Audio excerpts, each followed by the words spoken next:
This podcast is brought to you by Bonus Room Productions, and we own this town. I am Jason T. Meares, Esquire. And I'm Kelly Hoyle Bolick. And we are Dimas Today. How's it going, Kelly? Oh, JT. It's going pretty good.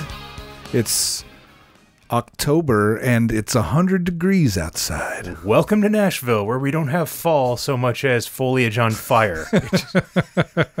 But it's great to be here in this air-conditioned studio talking to you. It's great to be here talking to you, too. But I would, argue that maybe this room in the studio is not as air-conditioned as it could be. Okay. All right. So, well, you're going to have to take that up, with the producer. All right. I will. Michael. So Kelly, this is it, man. This is the last official episode of our second season. Right.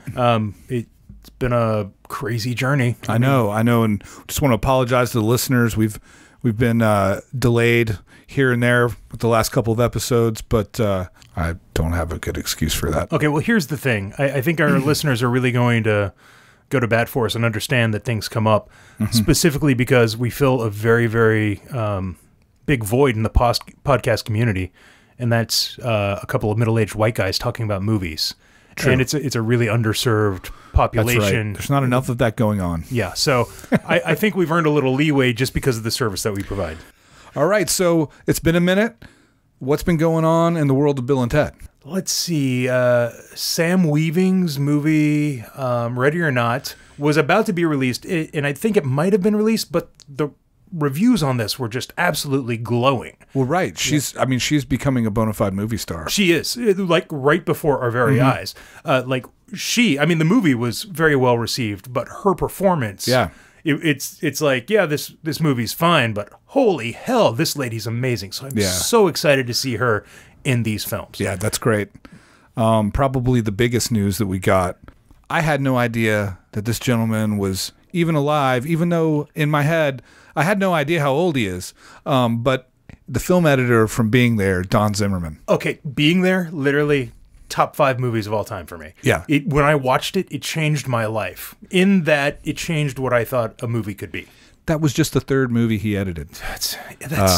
His first was Coming Home, which was another Hal Ashby movie. Yeah. And I just have to know what it takes to be Hal Ashby's film editor. Like, you're an editor's editor. Yeah. You know what I mean? Yes. Like, you have to be on your game. No, you have to be on everybody's game. That if you're a repeat editor for Hal Ashby, you are a legitimate contender for one of the greatest, or at least most accurate and precise editors of all time. Yeah. So this dude is editing Bill and Ted Face the Music, which my mind is blown out. We found out about this through a tweet from Alex Winter, and I was sitting on my couch, and I texted Kelly immediately, and I'm like, holy hell, can you believe this? Yeah, it raises the stakes here, My expectations are growing, and I don't want it to get out of hand here, but I'm even more excited than I ever was before. I did some research on something else we're going to talk about, and I stumbled upon this old interview from Alex Winter, which he talked about the script, and it hyped me up even more, and I didn't think it was possible. So let's talk about Zimmerman's film output. What are some of the highlights? So Coming Home and Being There are 2 of the first 3 movies that he edited. After that, you might remember a little flick called Barbarossa. What? Yes, he edited Barbarossa. Okay, so that's Willie Nelson and Gary Busey, right? Yep. Oh man, that movie, that Western, so good. And it really just kind of goes all over the place here throughout the years. It's an amazing list. After Barbarossa, Rocky III. Okay, all right. And he did Rocky IV, as well as Cobra and Over the Top. So a relationship with Sylvester Stallone was definitely established. So you're telling me we live in a world that has a Venn diagram that is comprised of Hal Ashby, Sylvester Stallone, and Bill and Ted, and right there in the center is Zimmerman. And then, of course, Coming Home, which had Bruce Dern, he goes back to Bruce Dern for Diggstown in '92. We're talking about the era that you and I were young and watching Bill and Ted. We were also obsessed with Diggstown. I mean, yeah, for sure. So Diggstown was For my money, it's the best sports movie ever made. I will put it up. I'll have it as one of my favorites. Okay, no. I mean, like, this movie has one of the most satisfying conclusions in all of. It would be in my top 2 boxing films ever. Okay. And you got Lou Gossett Jr., James Woods, Randall Tex Cobb, Heather Graham. Yeah. Okay. Yeah. Fantastic film. Great twist of an ending. Don't let anybody spoil it for you. Then Ace Ventura: Pet Detective. Okay, so classic. Dude's got comedy chops. And not just like being there, Hal Ashby, like cerebral comedy chops, but like, yeah. Wow. I mean, that's a classic, and he does connect with our boy Keanu in A Walk in the Clouds. Oh, be still my heart. Be still my heart.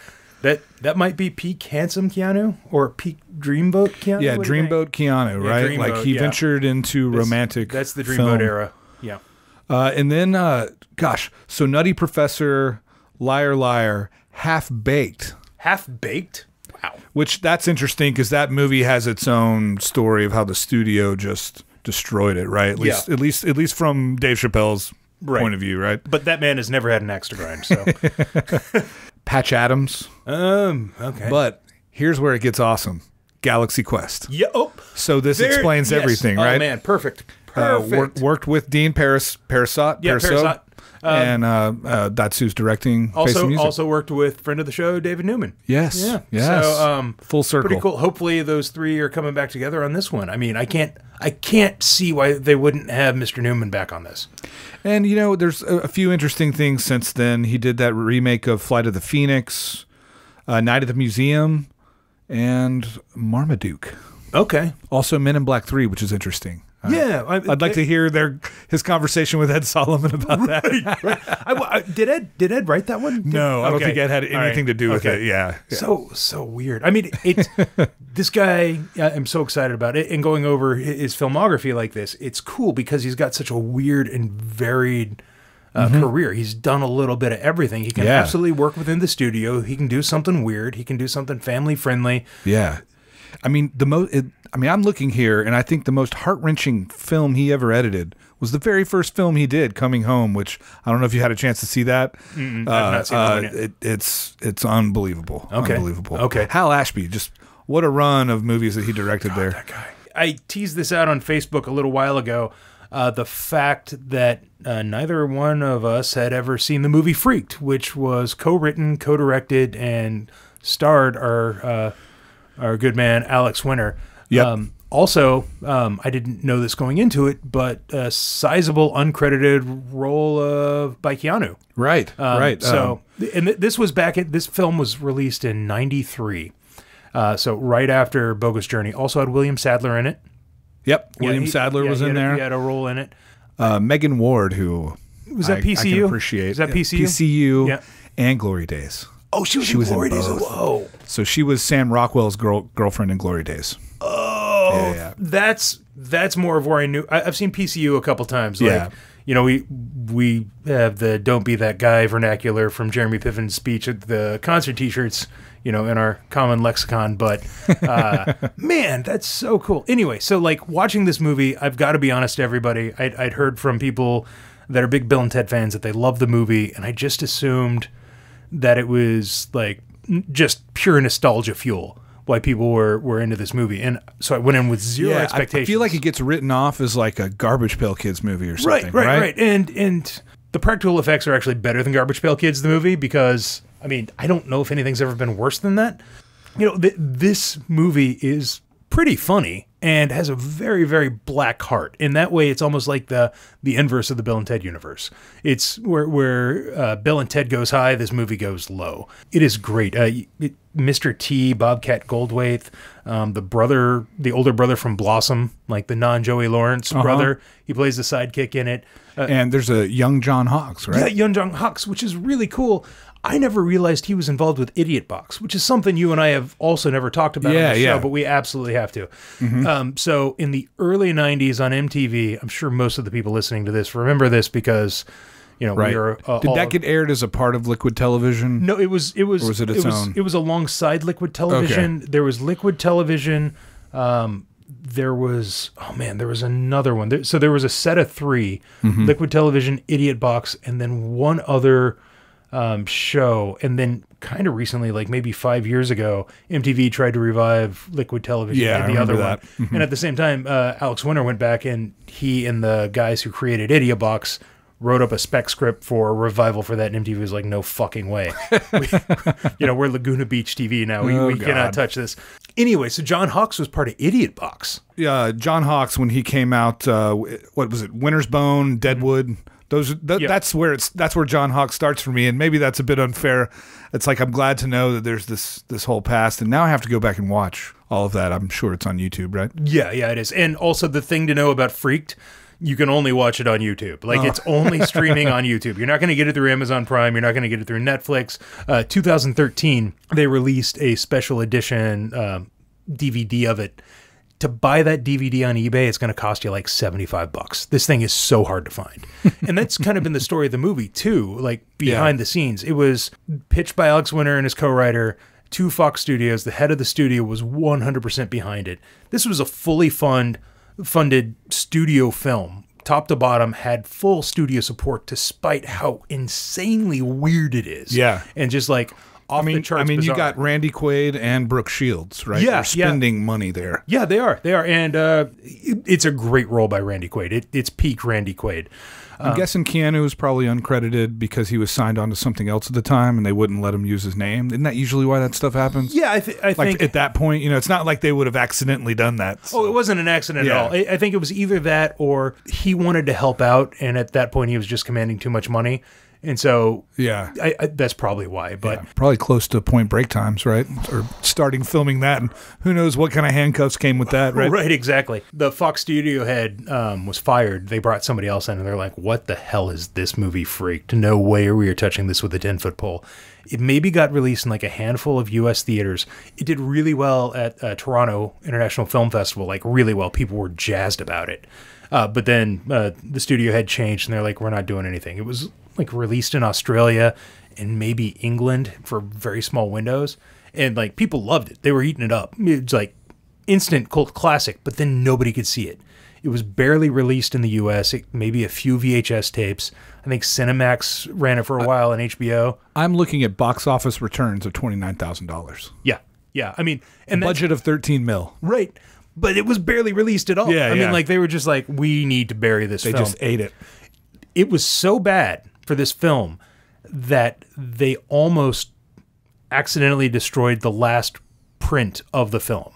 Like the studio didn't want it, and it was going to get destroyed out in this clearinghouse in the middle of nowhere. And somebody made a few calls, and one of the guys there stole the print and got it and saved it. It's just nuts. So one interesting thing I saw here, it was originally conceived as a low-budget horror film featuring the Butthole Surfers. Yeah, they wrote it for the Butthole Surfers. So Alex Winter was good friends with those guys, and they're like, we need to start making Butthole Surfers movies.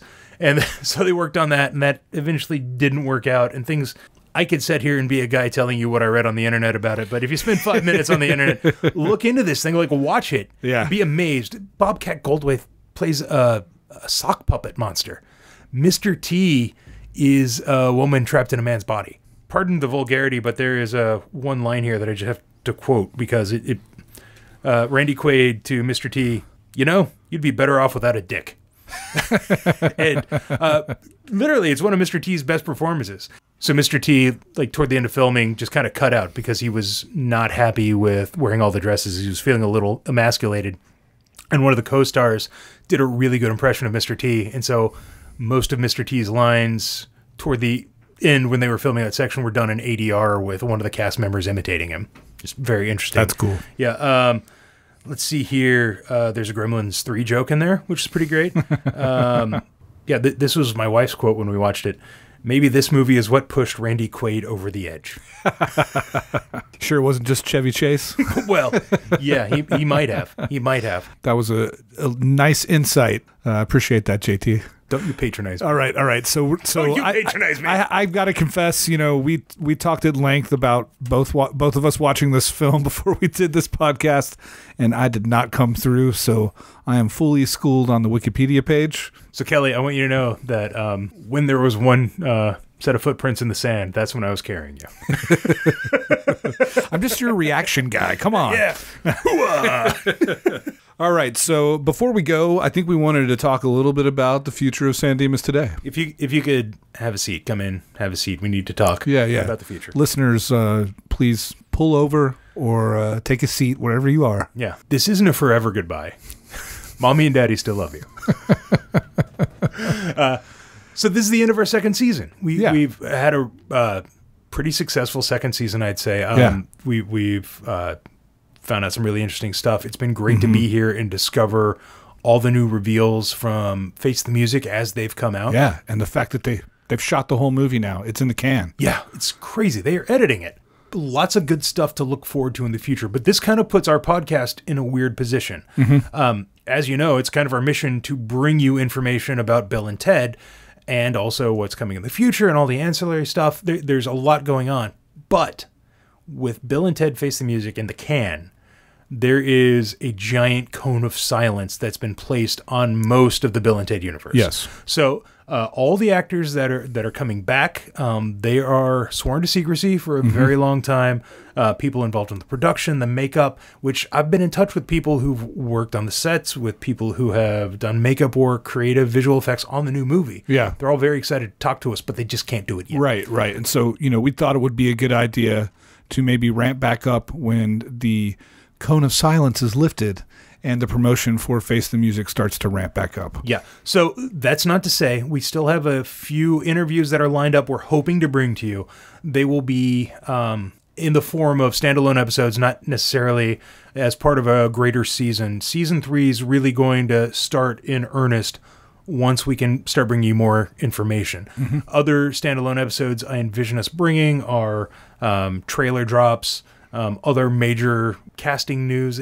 Yeah. There's still casting news to be revealed. Anything that makes us jump up and down, very excited, like we'll come in and record something and let you guys know. Yeah, and it might be a 5-minute news update. It could be a full conversation about one specific aspect, frame by frame breakdown of the trailer, which we will absolutely be doing. There's a lot of good stuff to come, but we're just going to have to put a little bit of pause on the show for now, because we don't want to sit here every 2 weeks and just be like, I still like Bill and Ted.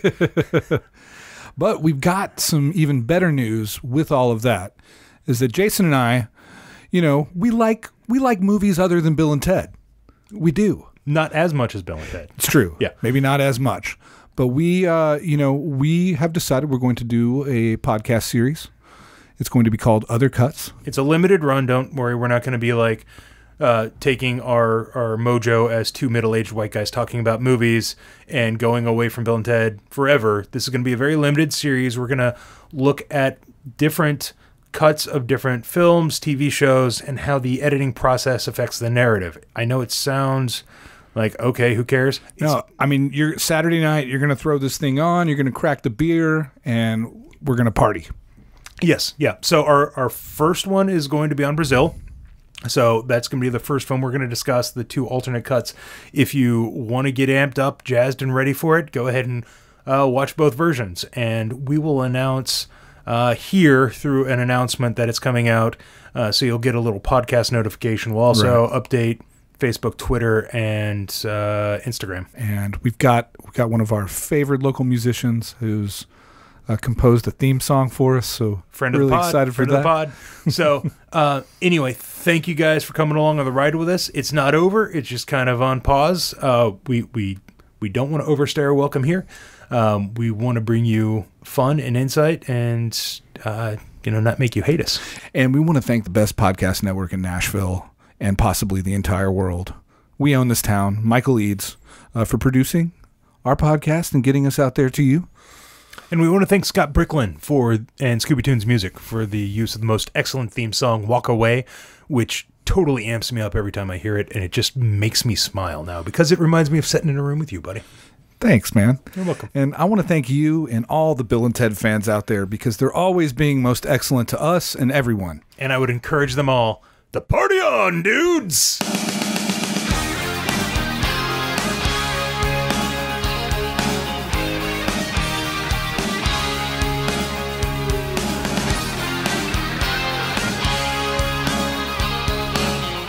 All right, and always, we want to thank the best podcast network in town. We own this town. That's redundant as hell. We also want to thank the people who own this town by repeatedly telling us that they own the town. I mean, who owns this town? We own this town. But do we? Or do you? Because it's... Oh, I'm fucked.